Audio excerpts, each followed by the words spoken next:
Today's the day, ladies and gentlemen. Today's the day that we no longer consider ourselves one of those.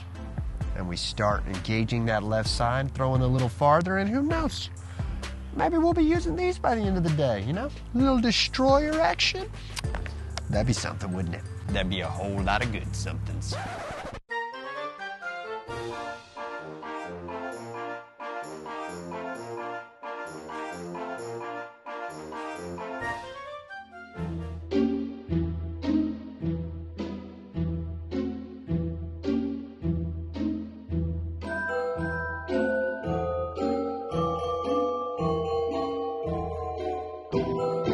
What is up, YouTube fam? Robbie C here. Today we are continuing the Level Up series where we talk about 5 areas you can focus on if you want to make some serious strides in your game. But if we truly want to become a better player, we can't do the same things over and over and over again. One of the places I see habits repeated most heavily is on the tee box. Today we're focusing on distance once again, and after working with Mike talking about engaging the left side, we're going to be focusing on something he calls the stretch. It's a critical part of the disc golf throw, especially if you're trying to get some big major pro level distance. And so Mike's going to break down a couple looks at some pros who demonstrate this extremely well, and then we're going to hit that lovely little tee box, throw some plastic, and see if we can try to break some old habits and find some new distance. You guys ready?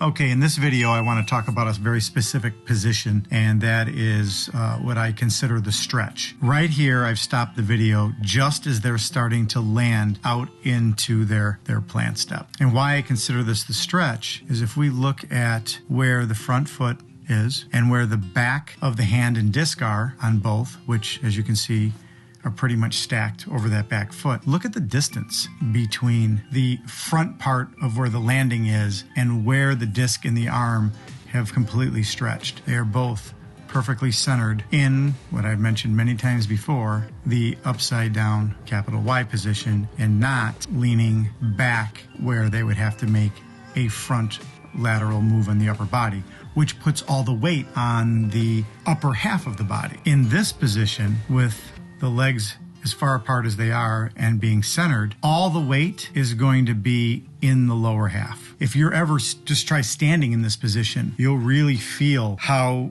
you are stretched out. Now, how they got to this position is where all this power is generated. Right here, you see that they both are very much compact. We draw a center line, they're not really tipped back. Everything is compact. The only difference is Simon's disc is already behind the foot, and Paul Macbeth's line up perfectly. However, that is not going to be a problem because Paul Macbeth just stays with it and just comes into the stretch, keeping centered. Again, the head has to stay centered between the feet. Simon, even though, like I said, he's behind a little bit, he has a delay. He waits, head keeps moving, stays centered, coming through. But what he does right here is he tucks it back around and creates a delay in the arm extending, but he still continues to move away into the stretch, and he literally just leaves the disc there. Now, this extension, both are stretching away and stretching out.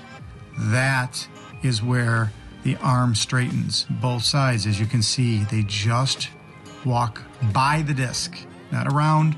They walk by or past, going out into the stretch. So I wanted to go over this position for right now from a 30,000 foot view, right? Just as a concept. And since we've been working on the left side, position equals position. Moves are predicated on other moves.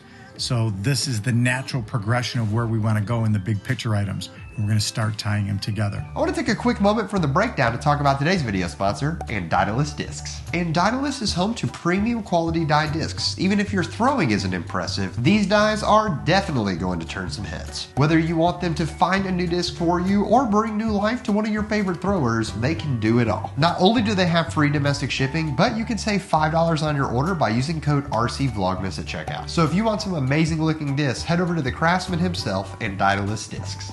All right, so we were trying to build off of where we were last time. I was trying to engage that left side, delay things a little bit, and I felt like I was doing it mentally until I slowed down and looked at it. When I look at this throw right here, it feels good until I notice that I'm turning a little bit too early.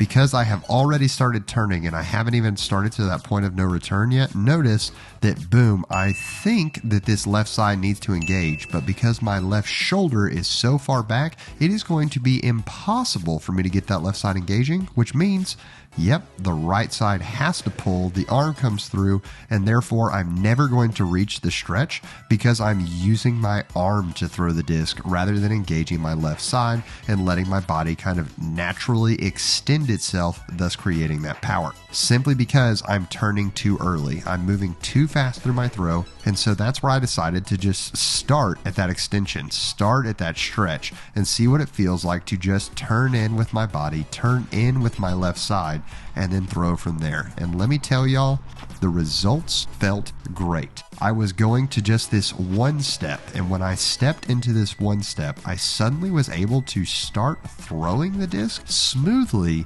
not powerfully, and launch it just as far as I was throwing with my full throw, if not farther. Trying to change little things within your drive can be so difficult. I think looking at the fact that I'm getting similar distance out of just the stride versus my full run up is a great demonstration of this, that the right mechanics get me the same distance that my old habits are giving me. So when I can learn to merge the two together, I think we're gonna see some pretty phenomenal increases in distance. So keep grinding with me. It's not easy, but I promise we're gonna be better players on the other side. I wanna say thanks for watching, thanks for tuning in, and I hope you have an incredible rest of the day. I can't wait to hang out with you guys again tomorrow, but for now, I'm gonna leave you with the birdie.